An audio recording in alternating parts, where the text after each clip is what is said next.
Kansas City is changing faster than ever, and not always in a good way. Home prices are skyrocketing. Crime is making national headlines in the roads. If you've driven down Troost, Warnell, or even parts of I-70 recently, you already know they're a disaster.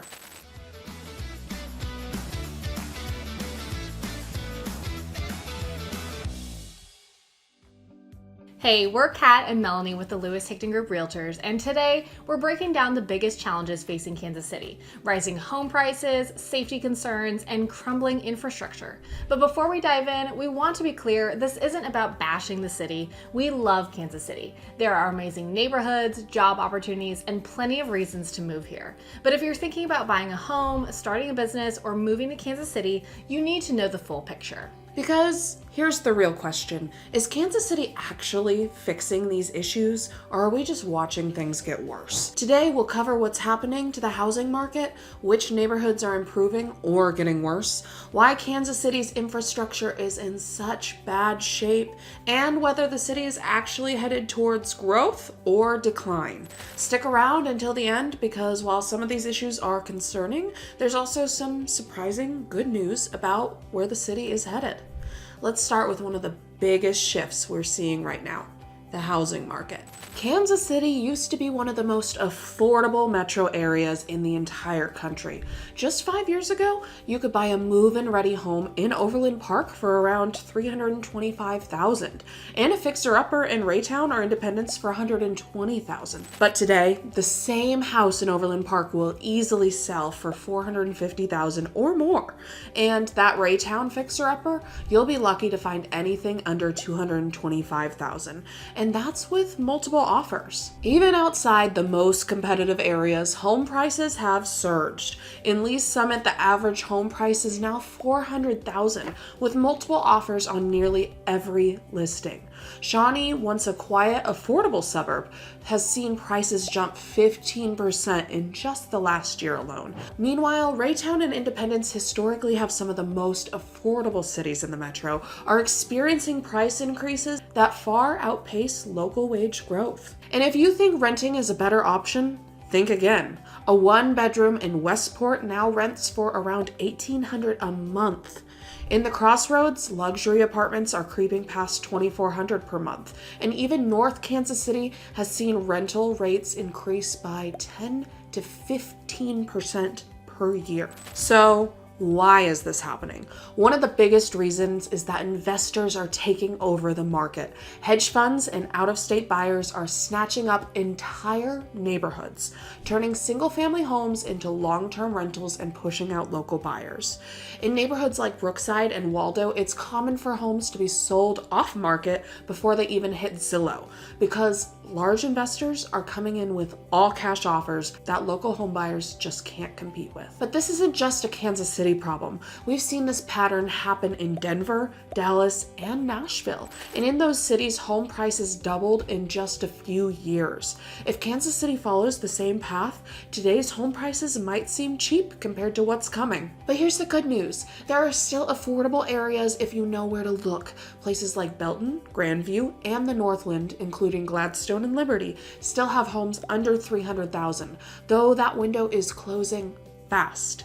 If you've been thinking about buying, waiting could cost you thousands of dollars in the long run. And if you think you can't afford a home yet, you might be surprised. Kansas City has some of the best down payment assistance programs in the country. In fact, we put together a video on how to buy a home in KC for as little as $500 down.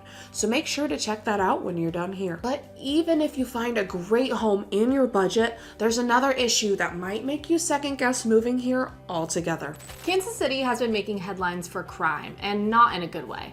It consistently ranks as one of the top 10 most dangerous cities in America, with homicides hitting a record high in 2023.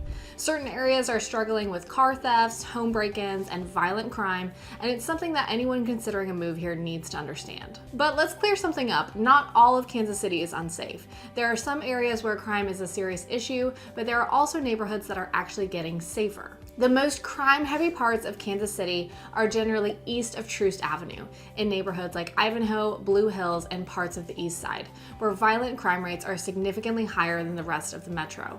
In places like downtown, Westport, and the Plaza, car break-ins and robberies are more common, especially in parking garages and nightlife districts. That said, crime rates have actually dropped in certain areas over the last few years. The Crossroads, Westport, and Midtown have seen declining crime rates thanks to business investment and stronger community policing. Even neighborhoods like Brookside, Waldo, and Prairie Village, which border some higher crime areas, remain some of the safest places to live in Kansas City. If safety is your top priority, suburbs like Leawood, Overland Park, and Blue Springs consistently rank among the safest cities in the metro. And if you're looking for an in-depth breakdown of Kansas City's safest neighborhoods, we actually put together a detailed video on the best and worst places to live in Kansas City. Let's talk about Kansas City's roads. If you spent any time driving around here, you already know they can be a disaster. Potholes, constant construction, and streets that flood every time it rains. Some of the worst roads in the city include Independence Avenue near Benton Boulevard,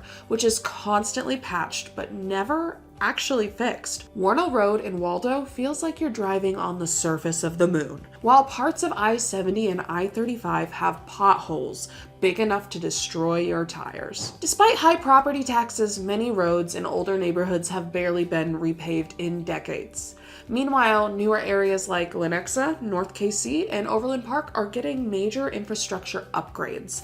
The good news is that Kansas City is finally investing in fixing these issues. The city is pouring money into drainage systems, bridge repairs, and road reconstruction. So be patient, and hopefully we should see improved roads and highway systems soon. So, after everything we've covered, rising home prices, crime concerns, crumbling infrastructure, is Kansas City actually getting better, or are we just watching it fall apart? The answer is complicated. Some things are improving. Certain neighborhoods are seeing major revitalization. Businesses are moving in, and crime is dropping in key areas. Kansas City is also still more affordable than many other major cities. And compared to places like Denver or Austin, you're still getting a lot more house for your money. But there are also challenges that can't be ignored. Home prices are rising fast, and if investor ownership continues at this rate, buying a home here may only get harder in the next few years. Crime, while being concentrated in specific areas, is still something to be aware of. And the city's infrastructure problems, they aren't getting fixed overnight. So, should you move to Kansas City? That depends on what you're looking for. If you want a city with job opportunities, affordable real estate for now, and a growing economy, Kansas City is still a great option. But if you want a place with flawless infrastructure, low property taxes, and no competition in the housing market, you might have some frustrations. At the end of the day, Kansas City is what you make of it. There are incredible opportunities here, but you need to be smart about where you live, where you buy a home, and what areas are actually improving. Each area of Kansas City is different. For example, Overland Park was named the 7th best place to live in the entire United States in 2024 and the #1 best city for families in 2023. And cities like Leawood, Shawnee, and Lenexa have all been named as some of the best small cities to live in as well. Before you go, we want to hear from you. What's the biggest issue in Kansas City that no one is talking about? Drop a comment below and let's talk about it. And if you found this video helpful, make sure to like and subscribe for weekly videos about Kansas City's real estate market, new developments, and what's next for Kansas City. And if you're planning on moving, reach out to us. We'd love to help you with all of your real estate needs. We're Kat and Melanie of the 𝗤𝗧''Group, and remember, there's no place like home here in Kansas City.